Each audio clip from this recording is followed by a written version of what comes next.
Chapter 20 Risa. The next time Sonia opens the trapdoor, Risa knows things are changing again. The time has come to leave the safety of Sonia's basement. Risa is the first in line when Sonia calls them to come up. Roland would have him, but Connor threw an arm out like a turnstile to let. What is turnstile? I don't know. To let Risa get to the stairs first. The sleeping baby crooked in her right arm, and her left hand on the rusty steel banister. Risa climbs the jagged stone steps. Risa assumes she'll be climbing into daylight, but it's night. The lights are out in the shop. Just a few night lights are on, carefully positioned so the kids can avoid the minefield of random antiques around them. Sonia leads them to a back door where she opens into an alley. There's a truck waiting for them there. It's a small delivery truck. On its side is a picture of an ice cream cone. Sonia hadn't lied. It is the ice cream man. The driver stands beside the open back of the door of the truck. He's a scruffy guy who looks like he'd more likely be delivering illegal drugs than kids. Roland, Hayden, and May head for the truck, but Sonia stops Risa and Connor. "Not yet, you two." Then Risa notices a figure standing in the shadows.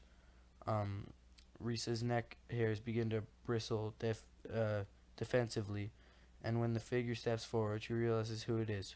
It's Hannah, the teacher who saved them at the high school. "Honey, the baby can't go where you're going," Hannah says. Reflexively, Risa holds the baby closer to her. She doesn't even know why. All she's wanted to do since getting stuck with the thing is to get rid of it. "It's all right," says Hannah. "I've talked it over with my husband. We'll just say we were storked. It will be fine." Risa looks in Hannah's eyes. She can't see all that well in the dim light, but she knows the woman means what she says. Connor, however, steps in between them. "Do you want this baby?" She's willing to take it," says Risa. "That's enough." "But does she want it?" Did you want it?" That seems to give Connor pause for thought. Risa knows he didn't want it, but he'd been willing to take it when the alternative was a miserable life with a miserable family, just as Hannah is willing to save it from a certain future now. Finally, Connor says, "It's not an it.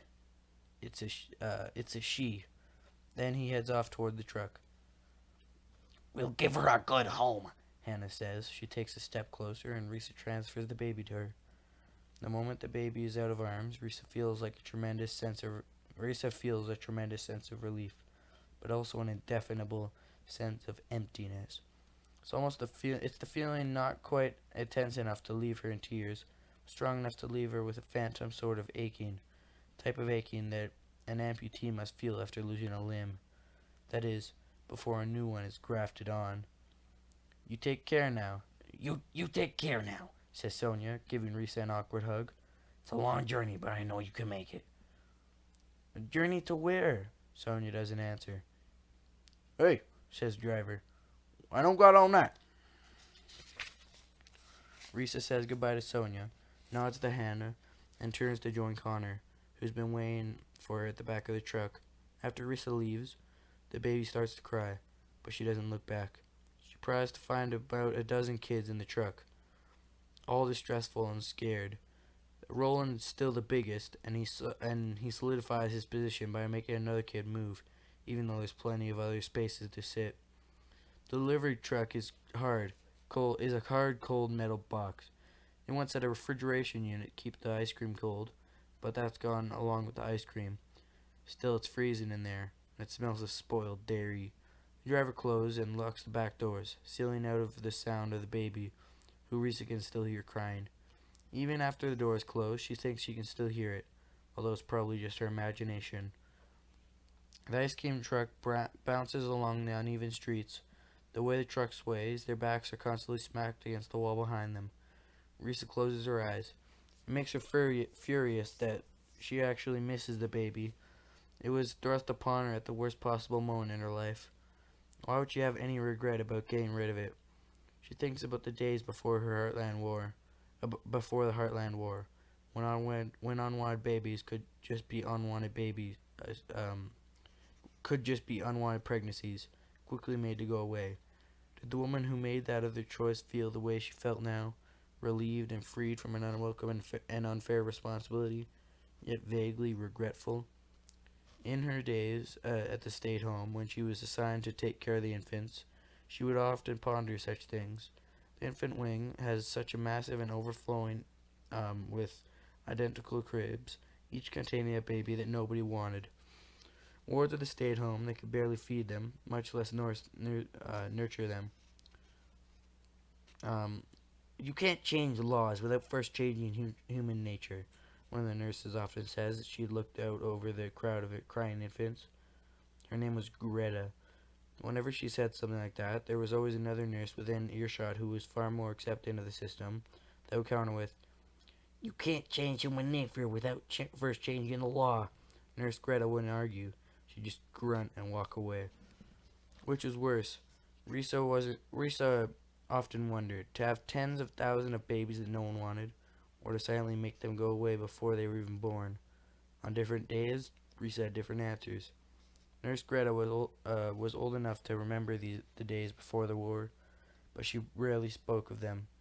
All her attention was given to her job, which was a formidable one, since there was only one nurse for every 50 babies. "In a place like this, you have to practice triage," she told Risa, referring to how, in an emergency, the nurse had to choose which patients would get medical attention. "Love the ones you can," Nurse Greta told her. "Pray for the rest."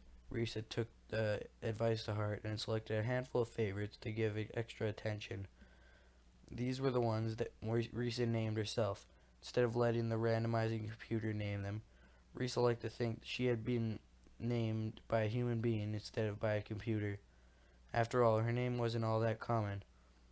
"It's short for Sonrisa," a Hispanic kid once told her. That's Spanish for smile. Risa didn't know if she had any Hispanic blood in her, but she liked to think she did. It connected her with her name. "What are you thinking about?" Connor asks, tearing her out of her thoughts and bringing her back to the uneasy reality around them.